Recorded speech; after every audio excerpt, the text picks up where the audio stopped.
Welcome to the first episode of Babylon Road, my travel vlog series about my 6-month trip through the United States. Well, I hope it'll last 6 months. That is the plan. I'm doing events in the big cities over the weekend, but during the week I plan to travel a bit and sightsee. And right now, on my way to Boston, I'm going through Pennsylvania and then stopping in upstate New York, and I'm going to show you some places that I'll see. This is my first road trip by car. Usually I take plane, train, or autobus. So I've never done a road trip. So I'm sure I'm going to experience challenges and learn things and so on, which I will explain to you. But this trip is going to take me through the entire United States. So we're going to see a lot of stuff, and I'm going to try to document it. Just one note, these vlogs are not going to be high-tech MTV style. It's going to be low-tech. I don't have time to sit there and make it perfect. So I hope you get value from it. Today, just for your information's sake, it is June 20th. I'm leaving at around 11:17 a.m. So hopefully, God willing, this trip will go well, though I'm sure I will encounter challenges, but hopefully nothing that I cannot handle. So let's get started.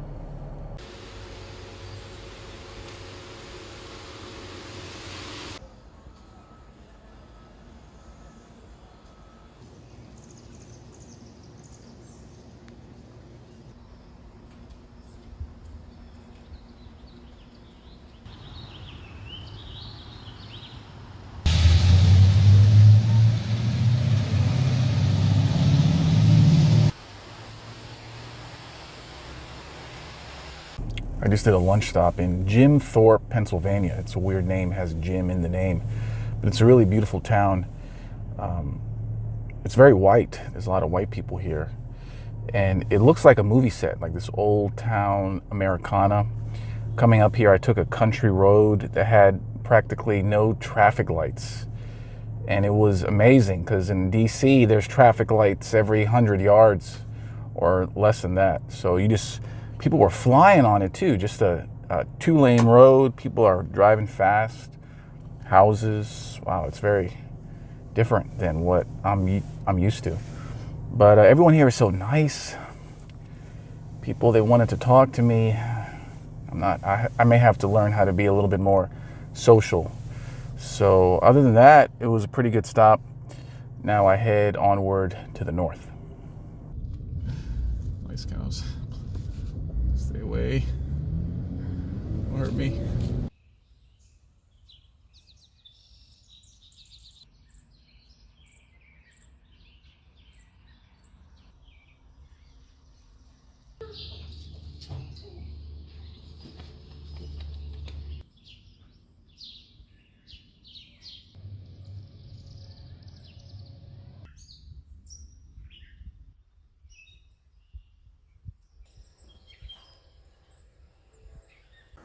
So I just attended the liturgy at the Holy Trinity Monastery in Jordanville, New York.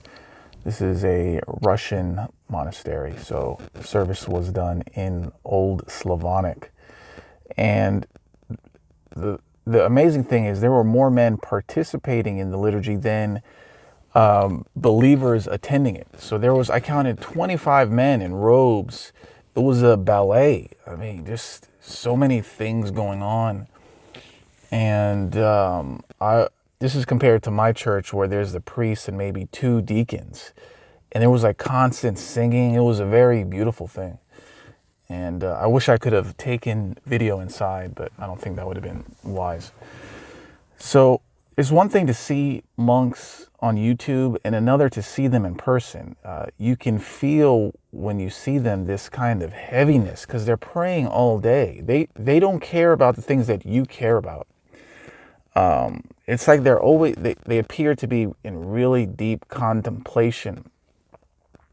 And I made the mistake of asking one a question, and his vibe, he looked at me like, who's this peasant asking me something stupid? But they were nice, but I'm just saying that they exist in a different world. Their concerns are not your own concerns, and as they say, the monks, they pray for everybody. So it did feel like a burden.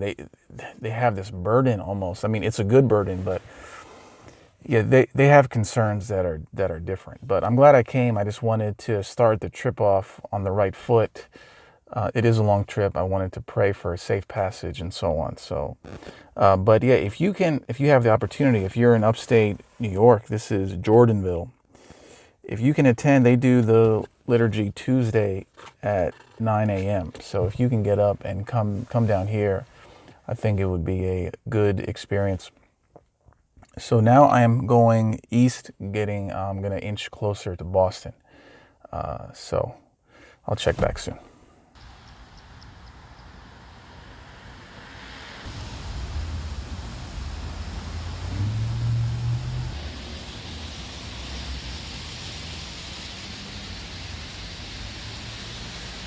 Would you like some cancer with your 4G? Look at that. There's 6 towers. Jeez, don't live near this.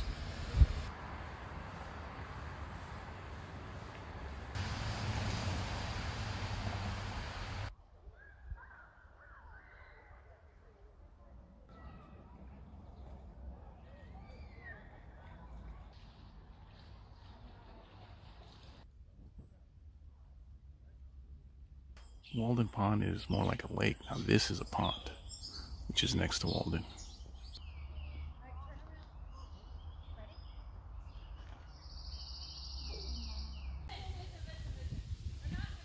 There's a lot of people here.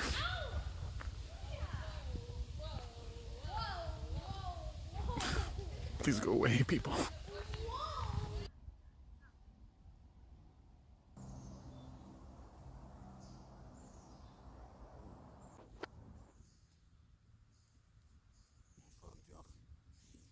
Jump frog. Faster. That's a good one.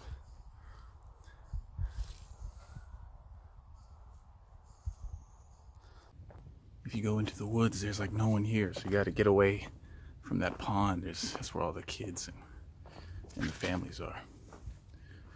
But as you can see, there's no one here except bugs. A lot of bugs.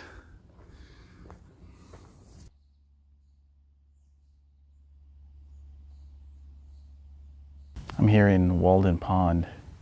I'm actually next to a meadow because the pond is really crowded. And as you can see, there's no one here. Walden Pond was made famous by a 19th century American book by author Henry David Thoreau. And this book really impacted me when I read it in my early 20s because he advocated for a life of simplicity, of minimalism. And this was when I was just starting to get going with my career as a microbiologist. And then I was thinking of buying a BMW and getting on that materialist treadmill. And this book kind of veered me off that path. This park is a bit crowded. There's a lot of people, but if you go into the woods, there is no one here. So I've kind of soured on Thoreau into my 30s because I see him a bit as a hypocrite. You know, he lived in the woods for 2 years on a glorified camping trip and used that to bludgeon people over the head, condemning them for how they live. He went back into Concord, Massachusetts, which is right down the street, and he lived a worldly life, but he was really hard on people who didn't want to live in the woods and receive gifts from his rich friends in order to do so. But that said, I don't want to be too hard on him. He brought a lot of value to the world, especially his book had to be written in a culture that really advocates for excess materialism. So he served an important duty. And I do recommend you read his book.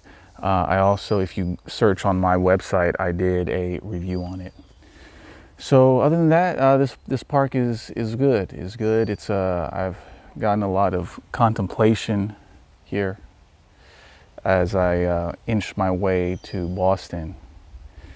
My event dinner starts in 2 days, so it's time to get closer into the city.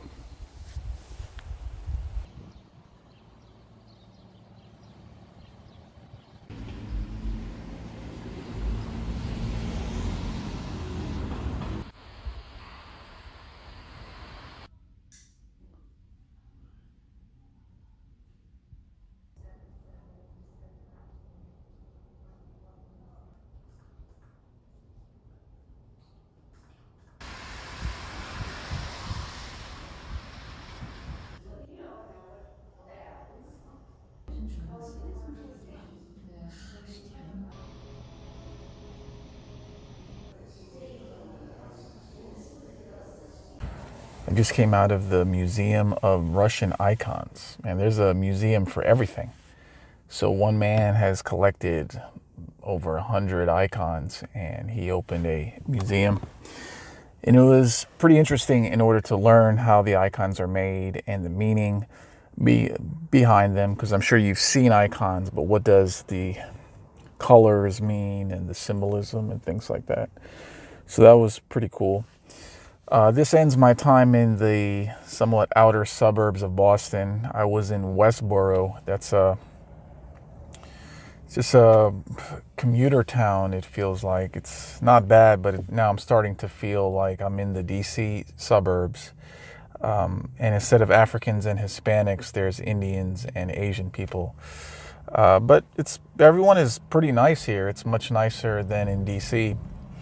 On the outside, things seem conservative enough, but once you start to pay attention, you start seeing things. Like I saw a "Hate Doesn't Live Here" sign. I heard two older white women talking about the effects of racism and things such as that. So it seems normal, though, on the outside. But I wonder if that opinion of mine would change if I had to stay here.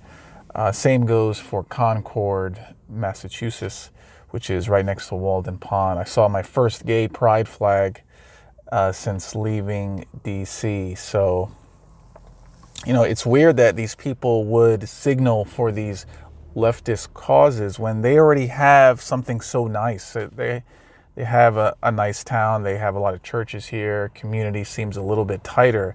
And here they're allowing these leftist ideas to kind of penetrate and subvert them. So that's pretty sad.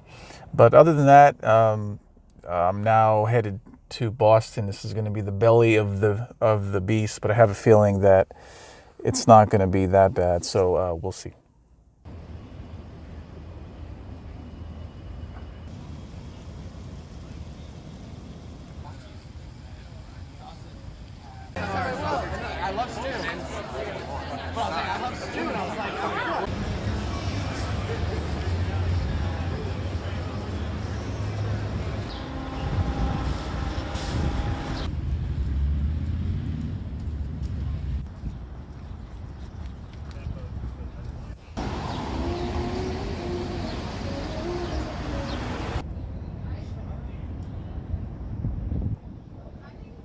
So my event in Boston is complete. The dinner, the talk, and the happy hour are all finished. I am beat. Probably don't look as fresh as I normally do. Had about 50 people. There was 5 girls, which is more girls than I had in all of my 6 stops in 2015, and they were very nice. And yeah, everything went off without a hitch. There was no problems, no protest. So it was a really good time. I mean, if you include the talk and the happy hour, that's like 8 hours of quality time. So I think I got a chance to have a good conversation with everyone. As for Boston itself, I have some things that I want to talk about. The roads in Boston are like the third world. I swear, I think I've seen roads in South America, Colombia better. The roads are so bad that within 2 hours of getting here, my car started to make a grinding noise. And I looked underneath and I hit a bump so hard that a cover came out. So within a day of Boston, I had to go to an auto shop to fix that, but it was pretty cheap. Traffic here is insane. It is the most insane traffic I have seen I thought Washington D.C. was bad, but here it is like they don't have no traffic engineers. Like the lights aren't coordinated. You know, there's a huge line of cars trying to make a left turn. The light turns green, but there's a choke point up ahead, so only two cars get in. It is a nightmare here. Man, I thought I was a patient man, and then I encountered Boston traffic. Oh, if you have to drive around in Boston, I feel bad for you. You guys need to hire one traffic engineer, someone who cares. This town, as most of Massachusetts has been, is very white. The center of Boston is almost entirely white, if that's what you like. More in the outskirts, you start to see black people. There's a lot of Brazilian people. I'm hearing Portuguese everywhere, which is kind of cool. I don't mind them. As for the women, Boston women are definitely more attractive than DC. Got some pretty good looking girls here. You know, it was a nice day today. They wore their little booty shorts, and I only looked for research purposes to just tell you how it is. Because I don't do that anymore. I don't stare and lust after women who look good. And I actually had lunch, no, not lunch, dinner tonight in a college area, Northeastern University.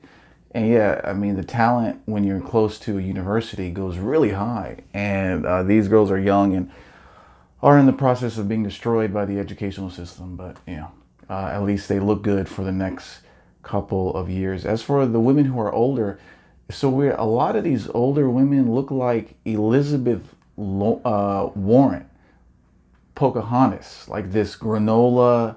They're still thin, but granola look. It's weird. So now I know why she has a lot of support, because so many women look like her in this Boston area.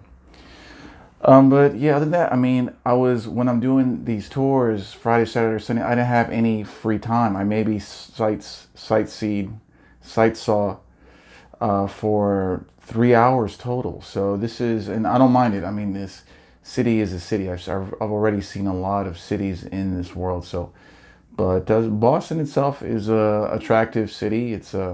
They have the Boston Public Garden is very, very beautiful, and I met a lot of great people here. So.